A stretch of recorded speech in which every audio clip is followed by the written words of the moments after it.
Welcome back to my channel. क्या आपने कभी ऐसा फैसला लिया है जिसे लेते समय आपको लगा था कि यही सही है, लेकिन कुछ महीनों बाद वही फैसला आपकी सबसे बड़ी गलती बन गया? सवाल ये नहीं है कि आप स्मार्ट है या नहीं, सवाल ये है कि क्या आप साफ सोचते हैं। आज की दुनिया में सबसे बड़ी समस्या जानकारी की कमी नहीं है, बल्कि सोचने की क्षमता की कमी है।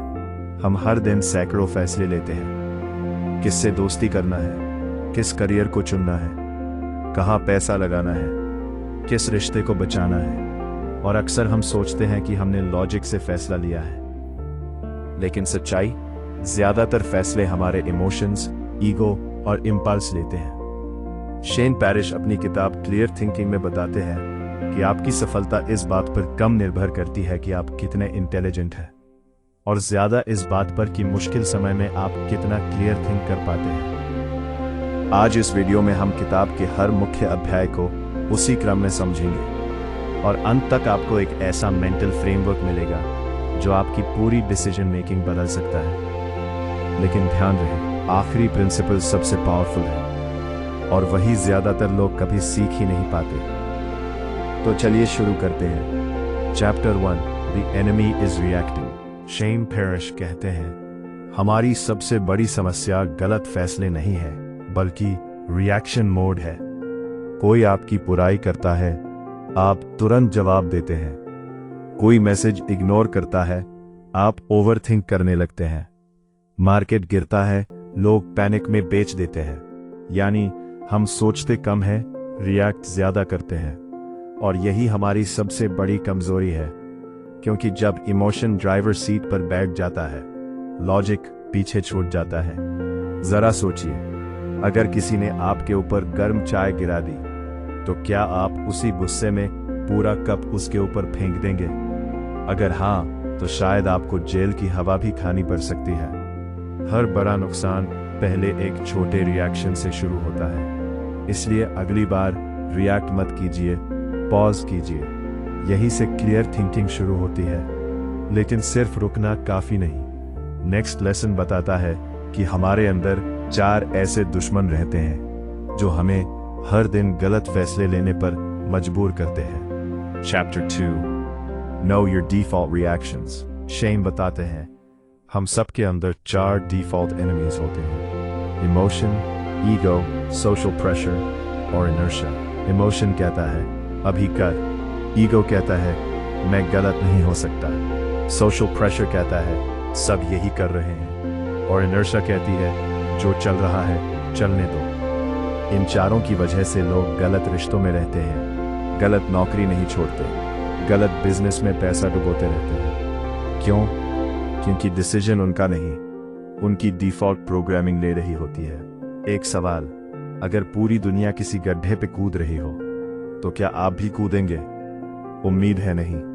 फिर लाइफ के बड़े फैसलों में ऐसा क्यों करते हैं?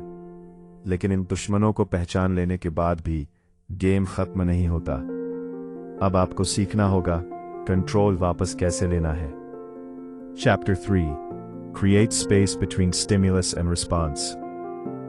हर सिचुएशन में एक घटना होती है और फिर आपका रिस्पॉन्स। इन दोनों के बीच एक छोटा सा गैप होता है। यही गैप आपकी पूरी जिंदगी बदल सकता है।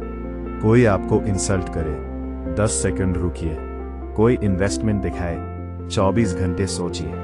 कोई जॉब ऑफर मिले, एक रात सोकर फैसला लीजिए। याद रखिए, अर्जेंट डिसीजन अक्सर बैड डिसीजन होता है। जो इंसान पॉज करना सीख गया, वो आधी लड़ाई जीत गया। लेकिन अगर पॉज करने के बाद भी आपकी सोच गलत हो, यही आता है अगला अध्याय। Chapter 4, think better not faster. आज सब स्पीड चाहते हैं, fast career, fast money, fast success. लेकिन शेन कहते हैं लाइफ की सबसे बड़ी मिस्टेक्स स्पीड में होती है। दिमाग का पहला जवाब हमेशा सही नहीं होता। महान थिंकर्स तेज नहीं सोचते, गहरा सोचते हैं। खुद से पूछिए, क्या मैं सच में सही हूं या बस जल्दी जवाब देना चाहता हूं? एक छोटी सी बात, गूगल भी सर्च करने से पहले प्रोसेसिंग करता है। तो फिर इंसान बिना प्रोसेसिंग के फैसले क्यों ले? लेकिन सिर्फ स्लो होना काफी नहीं। अब आपको सीखना होगा दूसरों से सीखना। हर गलती खुद करके सीखना बहुत महंगा पड़ता है। किताबें, मेंटर्स, हिस्ट्री, ये सब आपको दूसरों की गलतियों का शॉर्टकट देते हैं। स्मार्ट लोग एक्सपीरियंस से सीखते हैं, लेकिन वाइज लोग दूसरों के एक्सपीरियंस से। अगर किसी ने पहले ही आग में हाथ डालकर बता दिया कि जलता है, तो खुद हाथ डालने की क्या जरूरत? लाइफ छोटी है, हर लेसन खुद सीखने के लिए नहीं बनी, लेकिन नॉलेज होना और उसे यूज करना दो अलग बातें हैं। Chapter 6, build better habits of thinking. एक टैलेंट नहीं है, ये हैबिट है। हर बड़े डिसीजन से पहले पॉज, क्वेश्चंस पूछना, फैक्ट्स ढूंढना, इमोशन को ऑब्जर्व करना। यही हैबिट्स धीरे धीरे आपकी पर्सनैलिटी बन जाती है, और एक दिन लोग कहेंगे, यार ये इंसान हमेशा सही फैसला कैसे ले लेता है। उन्हें पता नहीं होगा कि ये लक नहीं, डेली प्रैक्टिस है, लेकिन एक ऐसी चीज है जो सारी अच्छी हैबिट्स भी बर्बाद कर सकती है। Chapter 7, environment shapes decisions. आप सोचते हैं आप अपने फैसले खुद लेते हैं, लेकिन सच आपका एनवायरनमेंट आपसे ज्यादा फैसले लेता है। अगर आपके दोस्त लेजी है तो मोटिवेशन टिकेगा नहीं। अगर आपके आसपास नेगेटिव लोग हैं तो कॉन्फिडेंस गिरता जाएगा। एनवायरनमेंट विल पावर से ज्यादा पावरफुल होता है, इसलिए अपने सराउंडिंग्स बदलना खुद को बदलने का सबसे फास्ट तरीका है। लेकिन आखिरी अध्याय सबसे बड़ा सीक्रेट बताता है। Chapter 8, clear thinking is a life time practice. Clear thinking कोई डेस्टिनेशन नहीं है, ये लाइफ टाइम प्रैक्टिस है।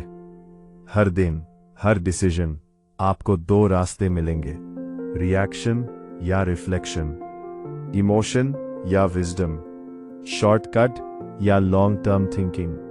सफल लोग परफेक्ट नहीं होते, वो बस बार बार बेहतर डिसीजंस लेते हैं, और यही छोटे डिसीजंस एक एक्स्ट्राऑर्डिनरी लाइफ बनाते हैं। तो आइए पूरी किताब को सिर्फ एक लाइन में समझते हैं। आपकी जिंदगी की क्वालिटी आपके डिसीजंस की क्वालिटी पर निर्भर करती है।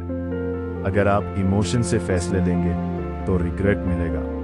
अगर आप क्लियर थिंकिंग से फैसले लेंगे तो फ्रीडम मिलेगी। आज से जब भी कोई बड़ा फैसला लेना हो, बस एक सवाल पूछिए, क्या मैं अभी रिएक्ट कर रहा हूं या सच में थिंक कर रहा हूं?